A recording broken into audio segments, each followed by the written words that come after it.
Hello everyone, welcome back to my another mini vlog. আপোনালোক সকলোকে মই মোৰ অন্য এটি মিনি ভ্লগলৈ স্বাগতম জনাইছোঁ। আজি আমি আহিছোঁ শিৱসাগৰ ভাস্কৰজ্যোতি চিনেমা হল। ইয়াতে আচলতে সলমান খানৰ যোনখন নতুন মুভি টাইগাৰ সেইখন লাগি আছে, চ' সেইখনে চাবলৈ বুলি আহিলোঁ আৰু লগতে কিবা এটা খাবলৈ বুলি লৈ লৈছোঁ আৰু চাই থাকিলে কিবা এটা খাই থাকিও ভাল লাগে হয়নে। চ' এতিয়া চাই মেলি হৈ গ'ল, ওলালোঁ আৰু এতিয়া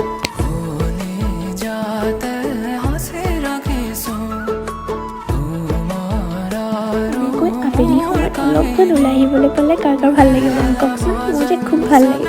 আৰু এতিয়া আমি আহিছোঁ ট্ৰেন্সলৈ, সৰু সুৰাকৈ বজাৰ কৰিব আছে আৰু কৰি লওঁ। চব কথা পাতি মোৰ বহুত ভোক লাগিছে, এতিয়া জল্দি কিবা এটা কৰি খামগৈ, তাৰপাছতহে ঘৰলৈ যাম।